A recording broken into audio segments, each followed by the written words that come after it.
In the heart of medieval Jerusalem, where the air is thick with the scent of frankincense and echoes of religious fervor, a tale unfolds that transcends the boundaries of power, courage, and an indomitable spirit.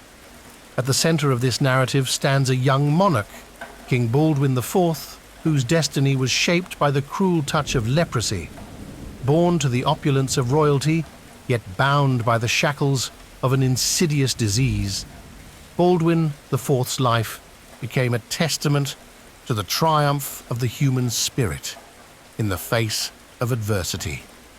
In the narrow alleys of the ancient city, where the clash of cultures reverberates like distant thunder, Baldwin IV's story emerges from the shadows as the son of a lineage deeply entwined with the fate of the Kingdom of Jerusalem. He ascended to the throne at a tender age, confronting the responsibilities of rulership amidst the tempest of political intrigue and religious conflict. As Baldwin grappled with the burdens of his inherited kingdom, his own body betrayed him, delivering the cruel blow of leprosy.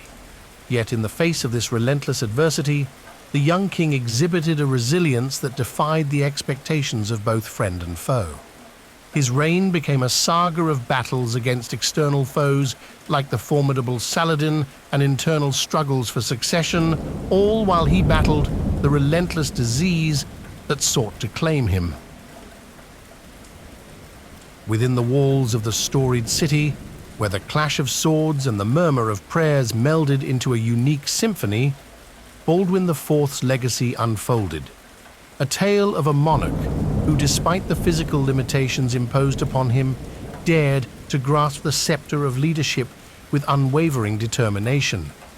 This is the story of a king whose indomitable spirit left an incredible mark on the annals of history, a sovereign whose courage transcended the boundaries of flesh and blood, echoing through the ages as a testament to the enduring strength of the human soul. King Baldwin IV, born on July 4, 1161, in Jerusalem, experienced a childhood marked by the juxtaposition of privilege and adversity. As the son of King Amalric I and Agnes of Courtenay, Baldwin was born into the royal court of the Kingdom of Jerusalem, a realm deeply influenced by the cultural and religious dynamics of the time.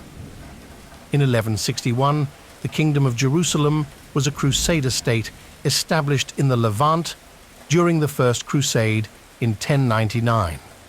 The kingdom was born out of the Crusaders' successful capture of Jerusalem, and it played a crucial role in the broader context of medieval European and Middle Eastern history. Baldwin's godfather was his paternal uncle, King Baldwin III, was young and recently married, making a nephew's accession seem unlikely. Yet Baldwin III died childless in 1163. Amalric was his heir, but the nobles of the kingdom were strongly opposed to Amalric's wife, Agnes. They were likely threatened by the prospect of her increased influence. The High Court forced Amalric to agree to an annulment of his marriage on the grounds of consanguinity to be accepted as king. Amalric succeeded in having his and Agnes's children, Sibylla and Baldwin, declared legitimate despite the annulment. Baldwin grew up without a mother, as she soon remarried, firstly to Hugh of Ibelin and then to Reinald of Sidon, and only saw Baldwin on public occasions. He also seldom saw his sister, Sibylla, who was raised in the convent of St. Lazarus by their great-aunt Lovetta. At the age of 6, Baldwin gained a stepmother, Maria Comnene, with whom he was not close. The queen was an ambitious woman who likely saw Baldwin as an obstacle to her own children. At the time of Baldwin's birth and early years, the Kingdom of Jerusalem was facing a complex political landscape. The kingdom was situated in a region where different religious and cultural groups coexisted, albeit often in a state of tension. The primary goal of the Crusader states, including Jerusalem, was to secure and maintain control over territories in the Holy Land that were of great religious significance to Christians. The ruling class of the Kingdom of Jerusalem consisted largely of European nobles who had participated in the First Crusade. The kingdom's political structure was feudal in nature, with a monarchy headed by a king. However, the monarchy often faced challenges due to external threats from Muslim forces, particularly leaders like Saladin, as well as internal power struggles among the nobility, often creating divisions within the kingdom. Baldwin's father, Amalric I of Jerusalem, also known as Amalric I of Lusignan, was a significant figure in the history of the Kingdom of Jerusalem during the 12th century. He was born in 1136 and reigned as King of Jerusalem from 1163 until his death in 1174. Amalric was the son of King Fulk of Jerusalem and Queen Melisande, and he belonged to the Lusignan dynasty. Amalric I's reign was marked by both successes and challenges. He continued his father's policy of alliances with European powers, particularly with the Byzantine Empire, to secure support for the Crusader states.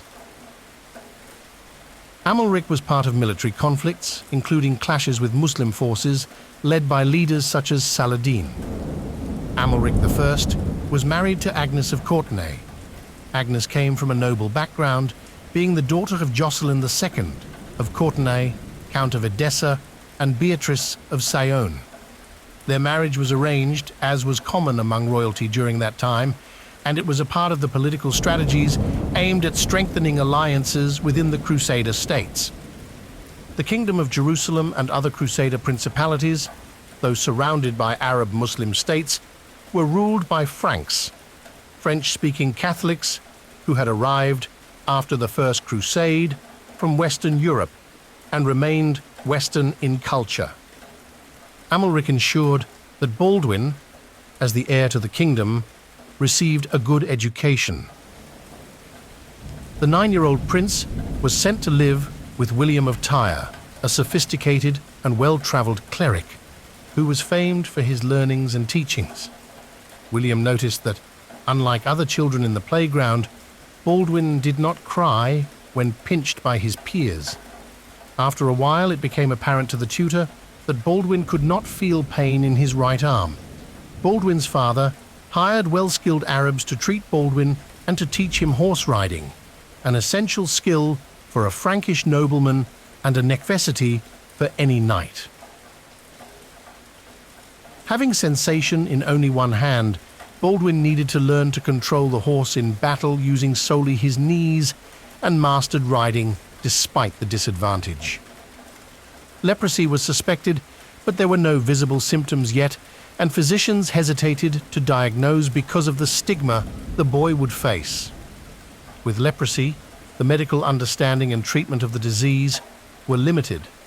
Leprosy, also known as Hansen's disease, is a chronic infectious disease that primarily affects the skin and peripheral nerves. In medieval times, the understanding of leprosy was often intertwined with religious beliefs and misconceptions. Baldwin's treatment for leprosy would likely have involved a combination of traditional remedies, folk medicine, and religious rituals. Medical practices in the 12th century were far from the sophisticated treatments available today, and physicians often relied on herbs, poultices, and various concoctions to manage symptoms. Moreover, considering the religious context of the time, it's possible that Baldwin sought the aid of religious figures or engaged in religious rituals and prayers for healing.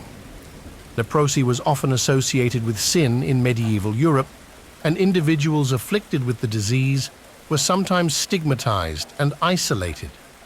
In medieval times, leprosy was surrounded by a complex web of social, cultural, and religious beliefs that influenced how people perceived and reacted to the disease. Leprosy carried a heavy social stigma. Those afflicted were often ostracized and isolated from their communities. In many societies, leprosaria, or leper colonies, were established to separate individuals with leprosy from the general population. This practice was partly due to fears of contagion, even though leprosy is not highly contagious. Leprosy was often associated with sin and divine punishment in medieval Europe. Some believed that the physical symptoms of the disease were manifestations of spiritual corruption or moral failings. This perception led to the social and religious ostracization of individuals with leprosy. Some individuals with leprosy sought solace and potential cures through religious practices and pilgrimages. Visiting holy sites or seeking the assistance of saints and religious figures were common practices. There was a belief that divine intervention could cure or alleviate the symptoms of leprosy. The medical understanding of leprosy during medieval times was often based on superstition and lacked accurate knowledge. The disease was sometimes thought to be highly contagious through casual contact, leading to the fear of those affected. Herbal remedies and various medical treatments were employed, but their effectiveness was limited. Despite the fear and stigma surrounding leprosy, medieval societies also had charitable institutions dedicated to caring for those with the disease.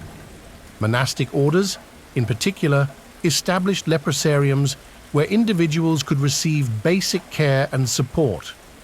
One notable institution was the Order of St. Lazarus, also known as the Order of St. Lazarus of Jerusalem, which was a medieval Christian military order that originated in the 12th century. It was initially established to care for people suffering from leprosy and to defend the Holy Land. The order's full name was the Military and Hospitaller Order of St. Lazarus of Jerusalem. The order's exact origins are somewhat unclear, but it is believed to have been founded around the time of the Second Crusade, 1147–1149. It was initially established to provide care and support to individuals afflicted with leprosy. The primary mission of the Order of St. Lazarus was the care of lepers. Members of the order were dedicated to providing medical treatment, shelter, and support to those suffering from leprosy.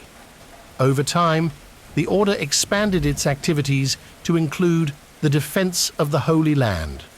Like many medieval military orders, the Order of St. Lazarus had a military function.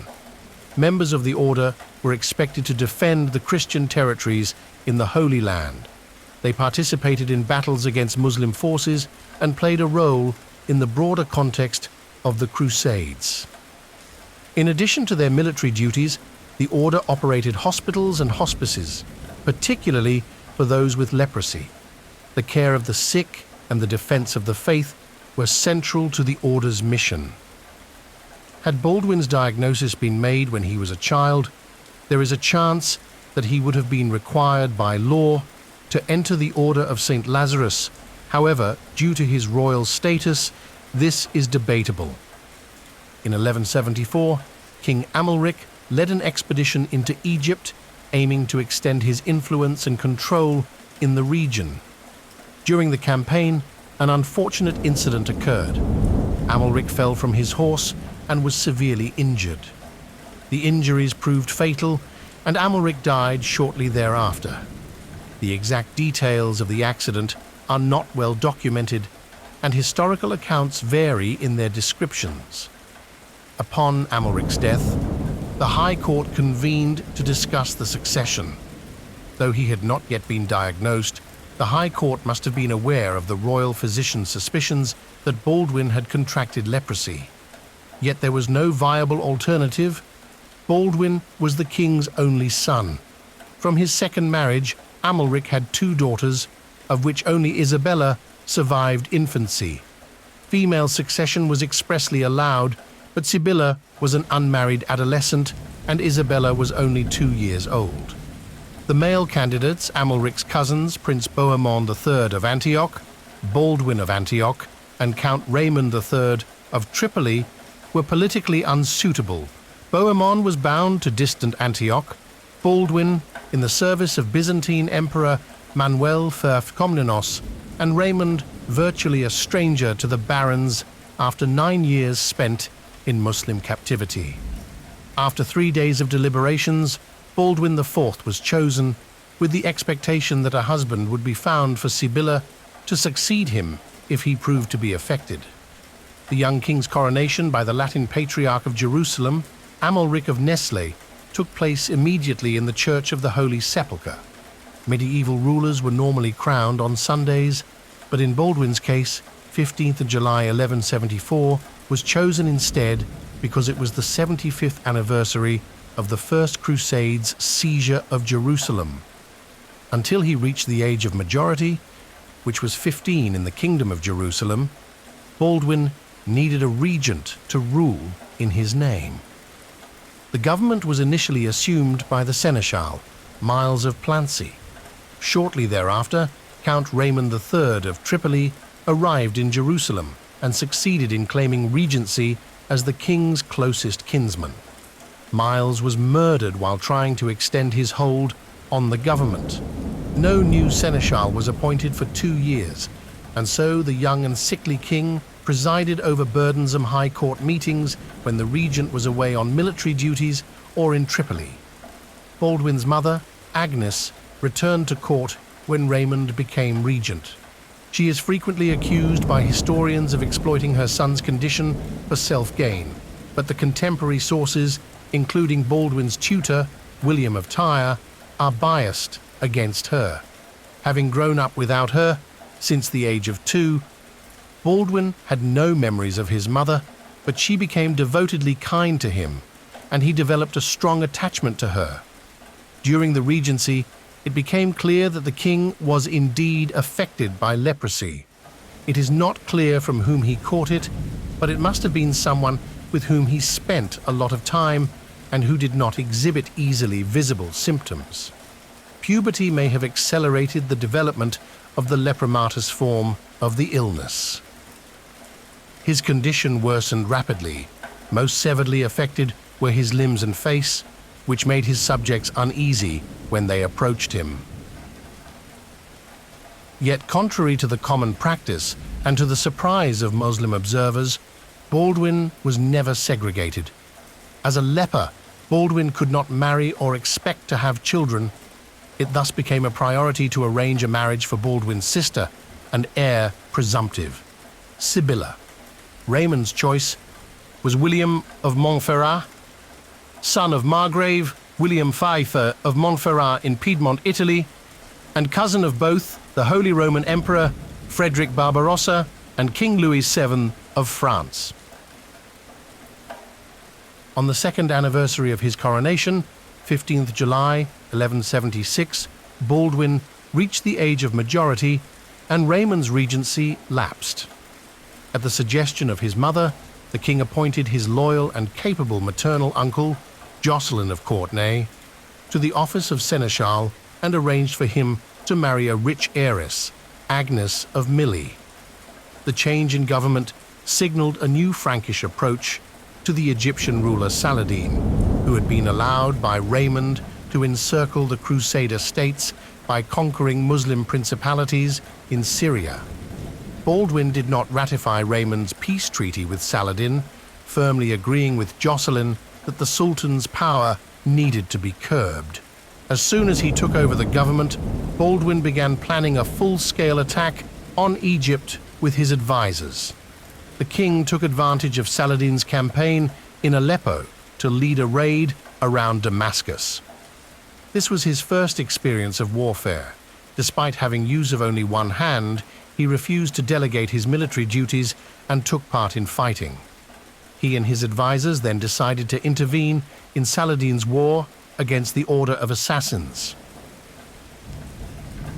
On 1st August, Baldwin and Raymond led the armies of Jerusalem and Tripoli, respectively, in a raid of the Bekaa Valley, modern-day Lebanon, where they defeated the garrison of Damascus, forcing Saladin to abandon his campaign.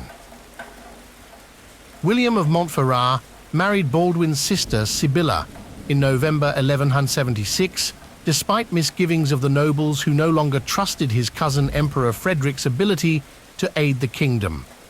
Baldwin offered to resign the throne to William, according to Sicard of Cremona. If he did, William declined because he knew he lacked the support of the nobility.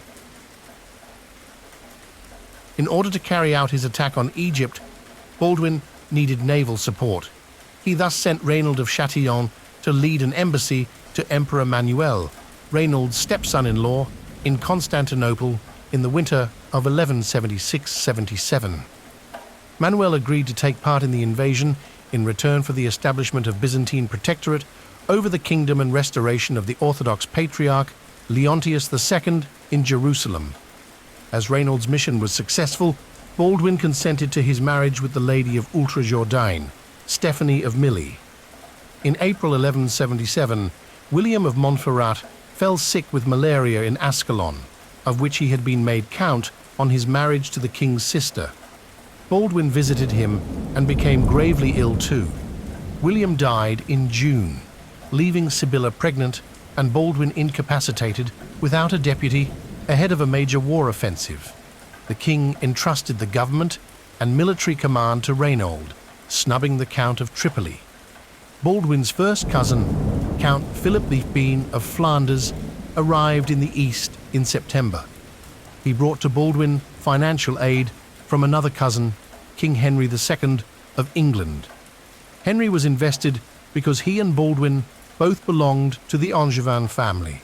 Still in sickbed in Ascalon, the king had himself taken back to Jerusalem in a litter and convened a general council, on the advice of which he offered regency to Philip. Philip declined, and Raynald retained his post. The Byzantines sent a war fleet in preparation of the invasion of Egypt, but to Baldwin's regret, they withdrew due to uncooperativeness of Philip of Flanders, Bohemond of Antioch, Raymond of Tripoli, and the Grand Master of the Knights Hospitaller, Roger de Moulins. Saladin's power remained unchecked, and the Byzantine alliance collapsed. Despite the hostility of the Latin Patriarch, Amalric of Nesle, Baldwin continued to court the Greek Patriarch Leontius in hopes that the Byzantines would remain committed to his kingdom. Philip left the Kingdom of Jerusalem with his troops in late October 1127 to help Raymond of Tripoli attack the Muslim-held city of Hama. With the Frankish army in northern Syria, Saladin seized the opportunity to invade Baldwin's kingdom on 18th of November. Though still recovering from malaria, Baldwin rode to meet the Sultan, while the Knights Templar hurried to defend Gaza. The king took his humble host to Ascalon, where in desperation he issued an arriere ban, summoning all able-bodied men. Saladin reached Ascalon on the 22nd November, and Baldwin led the troops out to meet him. Seeing how drastically outnumbered he was, the king retreated into the city. Saladin too saw the strength in his numbers and confidently proceeded towards Jerusalem. Baldwin managed to contact the Templars, however, and ordered them to abandon Gaza and join him. Contrary to the Sultan's expectation, Baldwin and Raynald then rode out of Ascalon, joined up with the Templars, and attacked his dispersed army at Montgisard. Despite only being 16 and gravely ill due to his condition, the young king was at the forefront of the battle, leading his men. Saladin, who barely survived, suffered a crushing defeat. Not having enough men to launch an offensive on the retreating Muslims, Baldwin decided to fortify the Damascene frontier. The Templars convinced him to build a castle, Le Chastelet, on the upper river Jordan. He was reluctant because the Franks had promised not to mark that part of the border. After protests of local Muslims, Saladin offered money to Baldwin in exchange for aborting the construction, but the king refused. In 1178, Baldwin hosted the Patriarch of the Syriac Orthodox Church, Michael the Syrian, in Jerusalem and won his lasting loyalty to Frankish cause. In April 1179, Baldwin intended to round up the sheep passing from Damascus to Banias.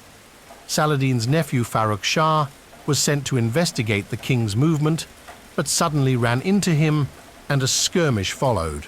The elderly but exceptionally able constable, Humphrey II of Toron, sustained fatal wounds while protecting the king. Weeks later, Baldwin rode out to intercept Bedouin raids of Beirut and Sidon, and in June, Saladin's raiding party routed Baldwins. The king was unhorsed and carried to safety on a knight's back because he could not remount on his own. In late August, Baldwin summoned a host to Tiberias to respond to Saladin's siege of Le Chastelet. But the castle fell before the relic of the True Cross could be fetched from Jerusalem to accompany the Christian troops. In the winter of 1177, the king's widowed sister, Sibylla, gave birth to a son, Baldwin, named after the king. A year of official mourning for the child's father, William, concluded in June 1178, and it became appropriate to seek another husband for her. Baldwin of Ibellin's suit was well known but not entertained. In order to avoid antagonizing the Ibellins, however, King Baldwin had allowed Balian of Ibellin to marry the king's stepmother, Queen Maria, in late 1177. In July 1178, Baldwin began associating Sibylla with him in some public acts, thereby acknowledging her as next in line to the throne. He began contemplating her marriage to Duke Hugh III of Burgundy and wrote to the King of France. To be deprived of the use of one's limbs is of little help to one in carrying out the work of government. It is not fitting that a hand so weak as mine should hold power when fear of Arab aggression daily presses upon the holy city, and when my sickness increases the enemy's daring. During the Holy Week in 1180, the Prince of Antioch and the Count of Tripoli marched with their armies to Jerusalem. It is most likely that their intention was to force the king to have Sibylla marry Baldwin of Ibellin, and to then abdicate. The king had never approved of Baldwin's ambition to marry his sister, and though he did wish to abdicate, he was not keen on having terms forced on him. Baldwin acted decisively before his kinsman's armies reached Jerusalem. He arranged for Sibylla to marry a Poitevin knight, Guy of Lusignan. Raymond and Bohemond had no option but to accept the marriage, and the coup was foiled. Baldwin had hoped to abdicate, but was prevented by a deep rift within his court. Historian Stephen Runciman speaks of a division already at the beginning of Baldwin's reign between the cautious, diplomatic native barons and the Hospitallers on one side, and the aggressive, militantly Christian newcomers from Western Europe and Templars on the other. This view, though common in older historiography, is rejected by modern authors such as Bernard Hamilton and Peter Edbury. Hamilton posits that the factions arose only after Sibylla's marriage to Guy, and centered on the king's paternal relatives, cousins Raymond of Tripoli and Bohemond of Antioch, stepmother Maria and her new family, the Ibelins, and maternal relatives, mother Agnes, stepfather Reynold of Sidon, sister Sibylla, brother-in-law Guy, uncle Jocelyn, and Reynald of Châtillon, of whom the king supported the latter. In light of these problems, Baldwin proposed a 2-year truce with Saladin, who was glad to accept in order to campaign freely in northern Syria. Baldwin sent his uncle and chief minister Jocelyn to assure the Byzantine court that Jerusalem still needed their protection. During Jocelyn's absence, from mid-1180 to mid-1181, the full burden of government fell on the shoulders of the king, whose health was deteriorating. He relied chiefly on his mother in this period. To secure Guy's position and prevent the emergence of an alternative claimant, Baldwin had his 8-year-old half-sister, Isabella, solemnly betrothed to the teenaged Lord of Toron, Humphrey IV, in October 1180. Isabella was then sent to live at Queyrac Castle with the Lady of Ultrajourdan, Humphrey's mother, as far as possible from her maternal kin and potential conspirators. By the terms of the marriage contract, Humphrey ceded Tyrone to Baldwin, who thus prevented the union of two great fiefs under one vassal and strengthened his position against the Count of Tripoli. Baldwin made use of the truce with Saladin to strengthen the position of his maternal kin, granting Maron and Chastelneuf to Josselin and usufruct of Tauron to Agnes, while associating Guy and Sibylla with him in public acts. He remained unreconciled with Raymond, however, and forbade the Count to enter the kingdom in early 1182 due to suspicions of another conspiracy. Baldwin likely intended to charge Raymond with treason and deprive him of the Principality of Galilee, a fief of Jerusalem held by Raymond through marriage to Esheva of Bures. The law prevented the king from seizing the fief without the assent of the High Court, and the High Court urged the king to reconcile with Raymond. The king reluctantly heeded his vassal's advice. Baldwin's truce with Saladin was due to expire in May 1182, but was broken in mid-1181 by Reynald, who seized a merchant caravan on its way from Egypt to Damascus. Reynald ignored the king's request to make restitution to Saladin, who was then preparing to annex the Zengid-ruled Aleppo. The king, who consistently acted against Saladin's attempts to expand into northern Syria, decided to oppose him. The recent anti-Catholic coup in Constantinople gave Saladin confidence to attack the kingdom of Jerusalem. In July, Baldwin marched with his host to relieve the Muslims' siege of Bethsan, and his outnumbered army won the Battle of Le Forbelet. Historian Bernard Hamilton attributes the victory to the respect and loyalty commanded by Baldwin, who stayed on the battlefield as he did before, despite his illness and intense heat. The defeated Sultan took his host to besiege Beirut, while another army from Egypt attacked the south of the kingdom. Baldwin knew that he was being provoked into dividing his forces. Deciding that Beirut was of a greater strategic importance, he ignored the southern attack and moved with his troops to Tyre. From there, he procured assistance from the Italian maritime republics in lifting Saladin's naval blockade of Beirut. Saladin abandoned the siege, but declined to make a truce, worrying Baldwin and his advisors. He proceeded north to fight the Zengids, thereby expanding his realm, while Baldwin led an attack on Saladin's Damascene territory, then on Bosra, before finally laying siege and capturing Cave de Sueth. Baldwin could not walk unsupported or use his hands from 1183. Due to an inability to blink, his cornea dried and he became blind. He nevertheless had to summon his troops in response to Saladin's march south, following the Egyptian conquest of Aleppo in June. The king then developed a life-threatening fever. He was attended by his mother and the new patriarch, Heraclius, at nearby Nazareth. Having summoned the High Court to his bedside, Baldwin entrusted the government to his brother-in-law, Guy, who was next in line to succeed him. Guy's appointment to regency was meant to be permanent. Baldwin retained only the royal title and authority over the city of Jerusalem, but he had Guy swear that, while Baldwin lived, he would not make himself king or alienate parts of the royal demesne. Fearing discontent among his barons, Baldwin had failed to give Guy any experience in military leadership prior to making him regent. This resulted in the great lords of the kingdom, the independent rulers of Antioch and Tripoli, and the grand masters of the military orders refusing to cooperate with Guy due to his lack of military experience. Baldwin recovered unexpectedly and returned to Jerusalem. Having found that coastal climate suited his health, Baldwin offered Jerusalem to Guy in exchange for Tyre. Guy brusquely refused, possibly because Tyre was more lucrative, leaving Baldwin gravely insulted. The wedding of Baldwin's half-sister, Isabella, and Humphrey IV of Tyrone was celebrated in Kerak in late 1183.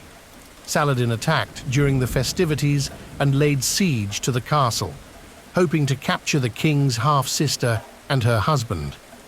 The retired king had gathered a council in Jerusalem to inform him about the government of the kingdom when news about the siege reached him. He immediately dismissed Guy from regency and resumed power, as the defense of Such, a vital fortress, and the king's half-sister within it could not be entrusted to the man who had proven unable to command the troops. Guy's removal from regency was effectively disinheritance. At the council's insistence, deliberations about the succession followed. The proposal of the king's mother that Sibylla's 5-year-old son, Baldwin, be made co-king was accepted, and the boy was crowned on 20th Evalve November. In late November, King Baldwin ordered the lighting of a beacon on the Tower of David, which may have been the first in a chain of such beacons, in order to hearten the defenders of the intensely bombarded Kerak. Baldwin accompanied his troops again, but having become blind and immobile, this time he went in a litter slung between 2 horses. His presence, however, was essential to unite the discordant barons and inspire his men. Warned by his scouts about the king's approach and concerned about having left Egypt unguarded, Saladin abandoned the siege on 4 December, allowing Baldwin to enter Kerak triumphantly. The question of regency for his nephew troubled Baldwin. The only way to ensure that Guy could not claim it was to have his marriage to Sibylla annulled. Baldwin discussed this with the patriarch, Heraclius.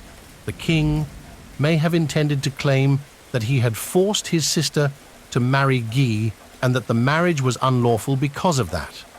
Sibylla's unwavering loyalty to Guy thwarted his plans, as the couple refused to appear at court. Early in 1184, Baldwin ordered Guy to attend him as vassal in Jerusalem. Guy declined, citing poor health, and this was repeated several times. Baldwin then had himself carried to Ascalon in the company of the High Court.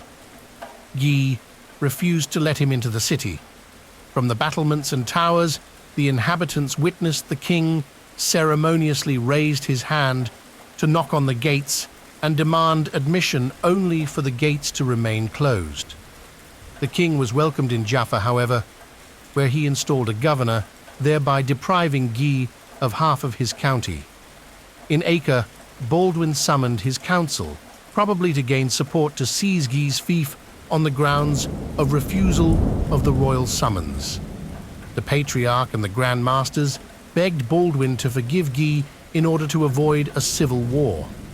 This was as unacceptable to Baldwin as it would have been to any contemporary king. The patriarch and the Grand Masters stormed out of the council, swaying the rest of the assembly to withhold support for the action.